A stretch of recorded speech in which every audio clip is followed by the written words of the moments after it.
सभी को बधाई टॉस का नमस्कार। दोस्तों, आज हमारे साथ हैं वो युवा चेहरे जिन्होंने युवा संसद में अपनी बेबाक आवाज, अपनी तार्किक सोच और अपने दमदार भाषण से सभी का ध्यान खींच लिया। और वो युवा चेहरे हैं हमारे गवर्नमेंट डिग्री कॉलेज बदायूं से, जिन्होंने बदायूं का नाम रोशन किया है।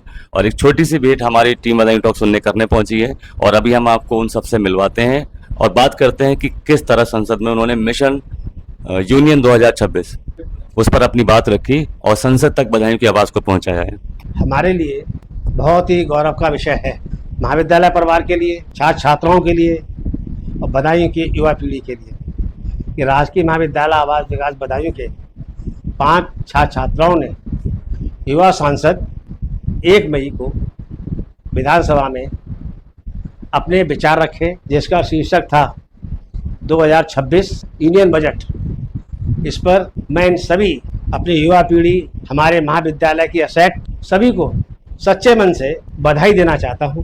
तो मेरा पहला क्वेश्चन ये है, आपने युवा संसद के रूप में किस विषय में अपने विचार रखे और बदायूं की युवा के लिए आप क्या संदेश देना चाहेंगे?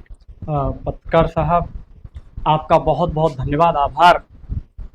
हमारा विषय था जो वक्तव्य का विधानसभा में, यूनियन बजट 2026, युवा शक्ति बजट टूवर्ड्स विकसित भारत 2047।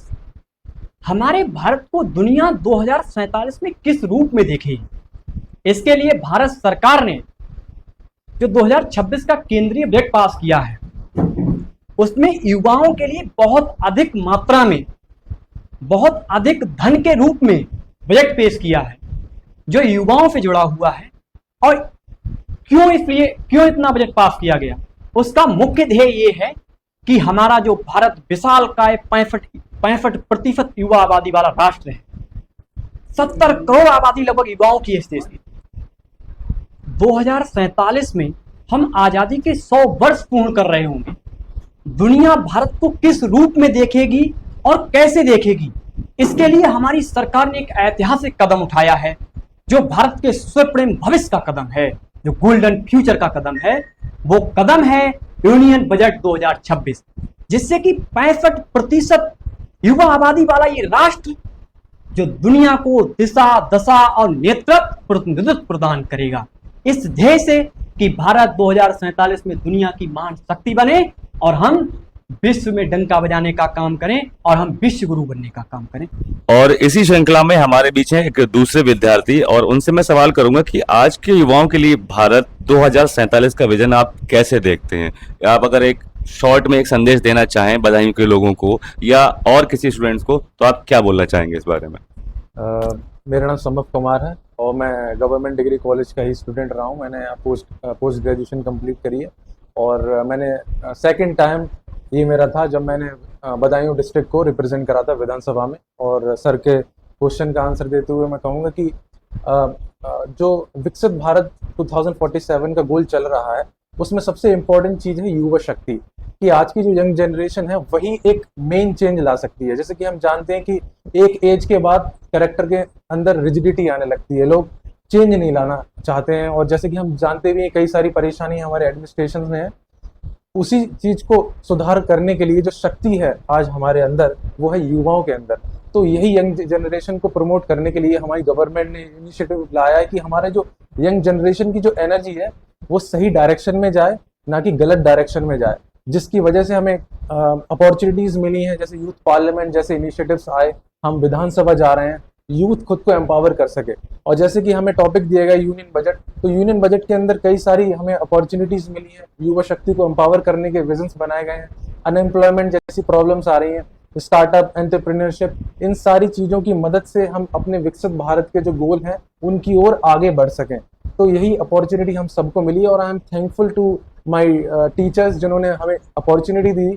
शुरू से ही हमने कॉलेज के लेवल पर ही काफ़ी पार्टिसिपेशन करा, काफ़ी सारी चीज़ें सीखी हमारी खुद के पार्टिसिपेंट्स के साथ। और लास्ट ईयर भी हमने मंडल पर पहले कंपटीशन में कम्पीट किया, उसके बाद हम स्टेट लेवल गए और हमने अपनी बात रखी विधानसभा में। ये हमारे लिए एक बहुत बड़ी बात है। सबसे पहले मैं आपका परिचय जानना चाहूँगा और आपसे मेरा क्वेश्चन होगा, जो छात्र भविष्य में युवा संसद में जाना चाहते हैं उन्हें आप क्या सलाह देना चाहते हैं? ठीक है, थैंक यू। मेरा नाम निखिल चौहान, मैं इस राजकीय महाविद्यालय में एमए पॉलिटिक्स का छात्र हूँ। देखिए, एक ऐसे समाज से आने वाले लोग, हम लोग एक ऐसे यहाँ बैठे हुए लगभग सभी लोग ग्रामीण आंचल से, कस्बों से आने वाले, कभी हम सोच नहीं सकते थे कि हम विधानसभा के बाहर से गुजर जाएंगे। हम सोचते थे कभी विधानसभा के बाहर से गुजरेंगे तो विधानसभा के बाहर खड़े होकर एक तस्वीर खींच लेंगे, लेकिन आज सरकार का जो इतना महत्वपूर्ण कदम है, सरकार ने एक ऐसा कदम उठाया है कि गांव से, कस्बों से आने वाले लोगों को विधानसभा में पार्टिसिपेट करने का मौका मिलता है। आपका जो प्रश्न है उसको भी मैं जवाब दूंगा, लेकिन उससे पहले महाविद्यालय की धरती, महाविद्यालय की मिट्टी और महाविद्यालय के सभी अभिभावक तुल्य जो प्राध्यापक हैं, उनका तहे दिल से धन्यवाद, क्योंकि बिना आशीर्वाद के, बिना दुआओं के कोई चीज संभव नहीं होती। आपके प्रश्न की तरफ चलते हैं। जो भी बच्चे आगे जाना चाहें अपने जनपद का प्रतिनिधित्व करते हुए, पहली बात तो उन्हें बहुत गौरवान्वित होना चाहिए, गर्वित होना चाहिए कि इतने बड़े कार्यक्रम में शामिल होने का मौका मिला। वहां जाते हैं, जो भी आपका विषय होता है उस विषय पर बेबाक, बिना दबाव में, बिना किसी के जोर दबाव में आए, बेबाक तरीके से अपनी बात रखिए।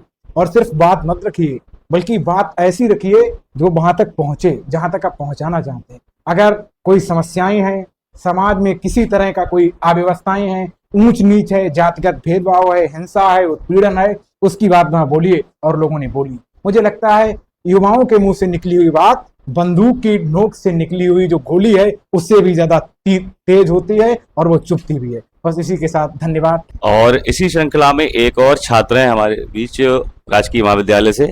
अच्छा, आप इस युवा सांसद वाली श्रृंखला का हिस्सा रहे, आपने अपनी बात रखी, अपनी सोच, अपने तर्क वहां रखे। बदायूं के होने के नाते, एक छात्र होने के नाते, अगर महिला सशक्तिकरण पर आपकी राय जानना चाहूं तो आप क्या कहना चाहेंगे? नमस्कार, मैं शगुन शर्मा राजकीय महाविद्यालय की एमए राजनीति विज्ञान की छात्रा हूँ।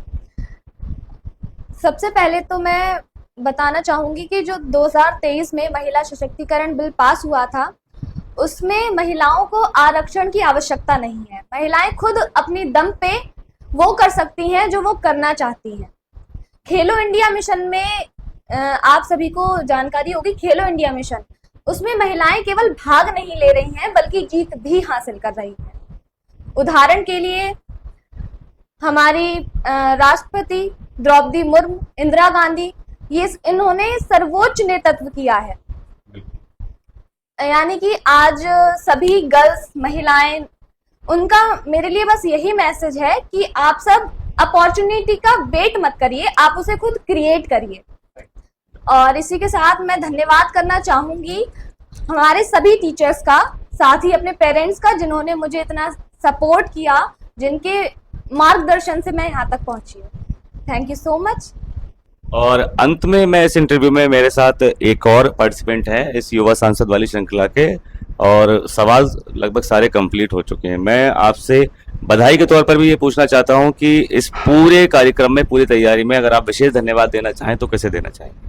देखिए, सर्वप्रथम मैं राजकीय महाविद्यालय को हृदय की गहराई से बहुत बहुत धन्यवाद देना चाहता हूं कि उन्होंने ये प्लेटफॉर्म हमको दिया जिससे हम लोकतंत्र के मंदिर उत्तर प्रदेश विधानसभा में अपने जिले का नेतृत्व कर सके।